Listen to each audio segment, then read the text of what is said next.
রিক্সাটি ভাড়া করছিলাম, auto rickshaw, সেটা আমরা ওখানে রেখে এসেছি।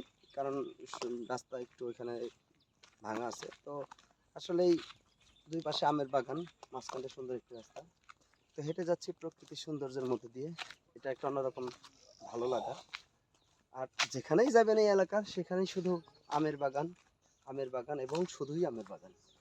আর আমের দিনে আসলে হয়তো শুধুমাত্র আমই চোখে পড়তো। আর এখন যেহেতু আমের সিজন না, কিন্তু এখানে প্রচণ্ড পরিমাণ আমের বাগান এবং সেই আমের বাগানের মধ্য দিয়ে রাস্তা এবং সেই সুন্দর গ্রামীণ পরিবেশের ঠান্ডা মনোরম পরিবেশের রাস্তা দিয়ে আমরা হেঁটে যাচ্ছি আরও একটি ঐতিহাসিক নিদর্শনের সাক্ষী হতে। মাদ্রাসাটি নাকি তৎকালীন সময়ের প্রাচীন বাংলার বা মুসলিম শাসনামলের এই প্রাচীন বাংলা বা বাংলা অংশের মধ্যে সর্বপ্রথম ইসলামী বিশ্ববিদ্যালয়। এবং সেই ইসলামী বিশ্ববিদ্যালয়ে তখন সবচেয়ে প্রসিদ্ধ যে গ্রন্থ আছে, অর্থাৎ প্রসিদ্ধ যে হাদিস বুখারী শরীফ, সেই বুখারী শরীফের বঙ্গানুবাদ নাকি এই দাসবাড়ি মাদ্রাসা থেকে করা হয়েছিল।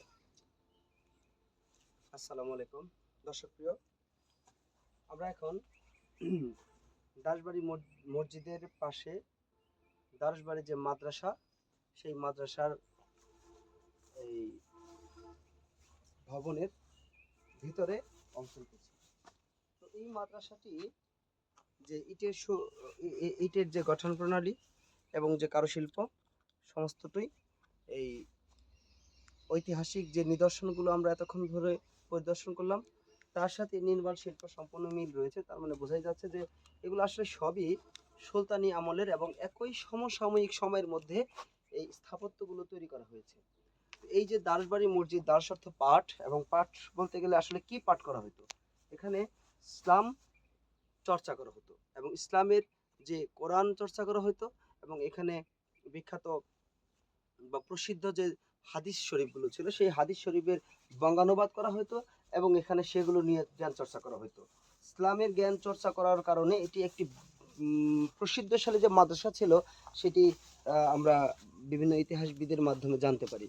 তো এই মাদ্রাসার যে এই আপনার বর্তমান অবস্থা আমরা বুঝতে পারতেছি যে এই মাদ্রাসার যে উপরের যে অংশগুলো আছে ভবনের, সেই উপরের অংশর কিছু অংশটা আমরা দেখতে পারতেছি, আর বাকি অংশটা সম্পূর্ণ কালের বিবর্তনে হয়তো কোনো ভূমিকম্পে এটা মাটির যে নিচের অংশে দেবে গেছে। তো এটাকে যদি আবার পুনরায় খনন করা হয়, হয়তো এটার পুরো ভবনটি বা বিল্ডিংটি পুনরায় মাটির উপরে উঠে আসবে।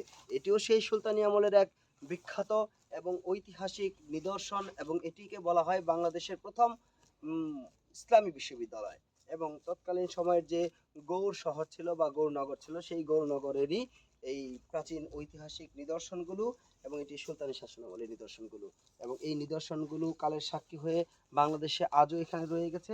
আসলে এই জিনিসগুলো আমরা কখনো দেখতে আসি না, বা যারা ইতিহাসপ্রিয় ব্যক্তি বা যারা ইতিহাসকে ভালোবাসে, যারা ইতিহাসকে খুঁজে খুঁজে বের করতে চায়, তাদের জন্য সত্যি খুব মানে এই আত্মতৃপ্তির যে জায়গাগুলো, সেই জায়গাগুলো আসলে এই চাঁপাইনবাবগঞ্জ জেলার শিবগঞ্জ উপজেলার শাহবাজপুর ইউনিয়নের অন্তর্ভুক্ত এই প্রত্নতান্ত্রিক নিদর্শনের ঐতিহাসিক নিদর্শনগুলো মুসলিম শাসনামলের, অর্থাৎ সুলতানি শাসনামলের সেই 1400 বা কথিত 1500 শতকের দিকে এই স্থাপত্যগুলো।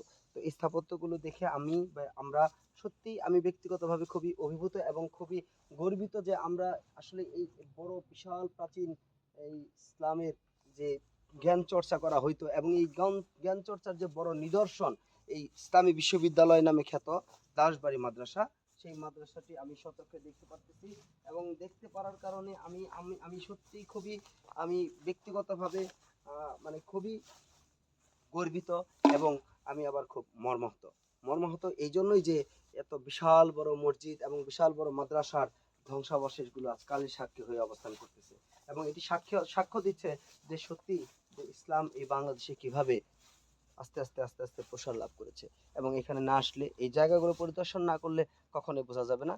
যে দর্শকরা আপনারা দেখতে পারবেন যে এই যে মসজিদের যে চারপাশে আপনারা দেখতে পাচ্ছেন, যে এই যে মানে কোঠা কোঠা ভিত্তিক যে অংশগুলো, আমার মনে হচ্ছে যে এই যে কোঠা ভিত্তিক যে জায়গাগুলো দেখতে পারতেছে, এই জায়গাগুলোতে তৎকালীন সময়ে যে মাদ্রাসার যে ভবনগুলো থাকে বা বিভিন্ন কক্ষ থাকে, যেখানে ছাত্ররা পড়াশোনা করবে বা ক্লাসরুম বলা যায় বা যেটাকে শ্রেণীকক্ষ বলা যায়, হয়তো সেই শ্রেণীকক্ষ এগুলো এক একটা।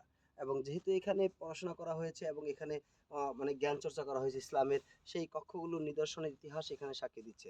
এবং এই যে মাঝখানে যে একটি সুন্দরী, তো কিছু কিছু ইতিহাসবিদগণ বলেছেন যে এই মাঝখানের যে এই যেটা দেখা যাচ্ছে, এটি নাকি মানে একটা ডাইনিং প্লেস, মানে এখানে নাকি খাবার দাবার করা হতো বা খাবার দাবারের কোনো অংশ বিশেষ, তাহলে এটা কথিত আর কি। তো এটার প্রমাণ সেভাবে পাওয়া যায়নি বা জানা যায়নি। তো আপনারা আসবেন, আপনারা দেখবেন, ইতিহাসের সাক্ষী হতে আসবেন এবং ইতিহাসকে কাছ থেকে দেখবেন। যেমন আনন্দিত হবেন তেমন মর্মাহত হবেন, দুটিই হবেন। তো আশা করি যে আপনাদের ভালো লাগবে আসলে।